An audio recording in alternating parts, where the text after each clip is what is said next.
안녕하세요. 네, 안녕하세요. 구속이 돼서 1심에서는 실형이 찍혔어요. 실형 3년이 찍혔어요. 그런데 이제 제가 2심 때는 변호인 조력을 좀 받아서 제가 집행유예를 나왔고요. 네, 대부분 아마 검사실에 가면 변호인 조력 없이 하면 거의 자백을 요구해요. 우리나라에서 가장 무서운 게 자백, 그러니까 가장 확실한 증거. 이게 자백인데, 제가 돌이켜보면 대부분 안에 있는 사람들이 사실은 우리가 살다 보면, 특히 경제사건 같은 경우는 우리가 이 기억이 왜곡된다라고 할 수도 있거든요. 그렇죠. 그러니까 뭐 어제 일은, 예를 들면 내가 절도를 어제 했다 그러면 바로 잡혀가면 어제 일은 생생한데, 대부분의 경제사건은 수년 전, 뭐 심하면 이제 금액이 큰 경우 같은 경우 특자가 붙으면 그 시효 자체가 10년이기 때문에 7, 8년 전 거도 검사들이 사건을 이제 뽑아내서 그게 인지사건이 됐든 고소고발사건이 됐든 결국 조사를 하는데 그렇게 분명히 자기가 기억이 왜곡될 수도 있고 진실이 오도될 수도 있는데 겁을 먹어서 그러니까 너 지금 자백하지 않으면 오랫동안 깜빵 살릴 거야. 이게 대부분 검사나 검찰청의 수사관들이 주로 잘 써먹는 방법인데 그런 것들을 이제 가지고 두려움 때문에 진술을 한번 잘못하는 순간 나중에 번복하기는 대단히 힘듭니다. 특히 이 징역살이에 있어서는 그런 부분은 상당히 중요해야 될 것 같고 그리고 자기가 죄가 없다면 스스로 알거든요. 솔직히 검사나 수사관들이 아무리 협박을 해도 끝까지 싸워야 한다. 그래야 나중에 어떤 사선 변호인의 적극적인 조력을 받았을 때 어떤 도움이 된다. 그렇죠. 그리고 드리고 싶은 말씀은 경험해보지 않은 분들이 뭐 요즘 유튜브로 보면 막 그렇게 막 경험해본 사람들 얘기를 하면서 뭐 이렇게 여러 가지 방송에 많이 부풀려진 측면도 있을 거고요. 그러니까 일단 뭐 그러한 자기 인신이 구속되는 자기가 박탈되는 두려움은 있겠지만 그 두려움 때문에 여러 가지 뭐 가문이설들, 법적 브로커들 뭐 또 안에 가보면 뭐 그 구속된 사람들끼리 뭐 안에 뭐 판사 검사가 다 있다 뭐 이런 얘기들 그런 거 없습니다. 네, 그런 거 없으면 없고 간혹 몇몇 사람들이 그렇게 무리를 일으키는 사람들이 있어요. 그런 사람들이 있긴 한데 그건 너무 부풀려진 것 같고 그냥 변호인 딱 성실하게 나를 위해서 변론해줄 변호인이 계시면 그분 얘기가 가장 확실하고 객관적인 얘기입니다. 사정이 어려워서 변호사를 선임하기 어려운데 네.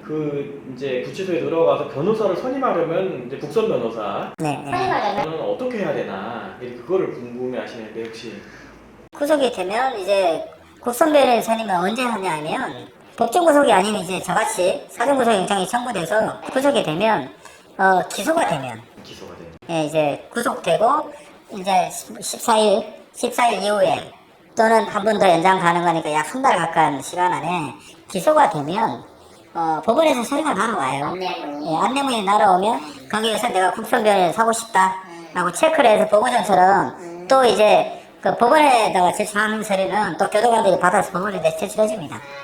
그러면 그때 하고 싶다 그러면 법원에서 지정해주기 때문에 아마 접견이 올 거예요. 앉아있으면. 구치소 내 의무실이 있나요? 의무실은 있죠. 아 그러면 어느 정도까지 치료가 가능한가요? 기본적으로 설계주세 경우를 하면 치과는 없고요. 이빨 치료는 불가능합니다. 그리고 뭐 간단한 뭐 고혈압 약이나 아니면 감기, 몸살 그 다음에 이제 말씀드렸던 폭행 사건이 이루어지면 이제 또 뭐 그런 치료 뭐 이런 것들은 의무실에 신청부터 이것도 보호전이라고 하는데 내가 아프니 치료 받고 싶다 그러면 의무실에 이제 교도관들 데려다 줍니다. 그리고 이제 많이들 궁금해하시는데 이제 당뇨, 고혈압, 뭐 지병이 있으신 분들이 예. 사회에서 드시던 게 있단 말이에요. 그렇습니다. 근데 이거를 들고 들어가고 싶어 하는데 이제 일단 그 구치소 들어갈 때는 네. 그럼 이거를 어떻게 해야 되나요? 아니면 약을 새로 받아야 되나요? 일단 기본은 못 들고 들어가고요. 거기 안에서 이제 보고전을 쓰고 의무실에 가서 그러니까 의무실에 가면 의사들이 나와 있거든요. 그래서 그 치료 받을 때 이제 내가 이러이러한 약을 복용했다라고 하면 거기서 아마 의무실 구매해 주는 걸로 알고 있습니다. 그 약을. 예. 저희 법무법의 노블의 도움을 받으셔서 네. 특소를 하시게 됐는데 이 뭐 저희가 변호할 때 뭐 도움에 대해서 뭐 설명해 주시거나 뭐 이런 이런 부분이 좋았다라고 말씀해 주실 부분이 있을까요? 그 일단 구속이 된 상태에서 제가 이 법무부 로블 그 변호인을 지정을 했거든요. 뭐 법무부 로블 변호인께서 상당히 이제 감사하게 생각한 거는 그렇게 접견을 자주 했어요. 아, 접견. 예.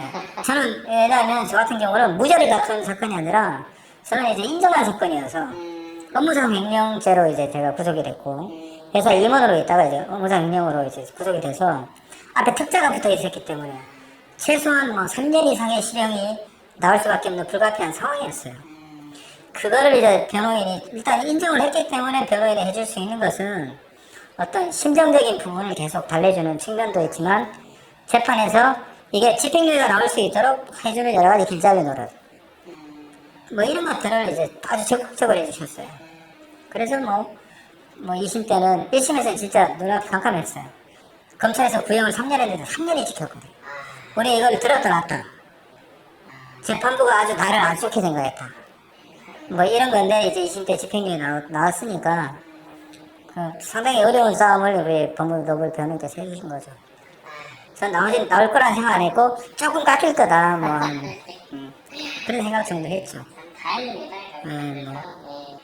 꼭 드리고 싶은 말씀은 그것도 사람 사는 곳이고 또한 지나가는 인생에서 지나가는 거니까 괜히 막 두려워하거나 뭐 섣불리 먼저 두려워하거나 먼저 겁먹을 필요는 없다고 이런 말씀 드리고 싶습니다. 아유, 오늘 좋은 정보 너무 감사드립니다. 네. 고생하셨습니다.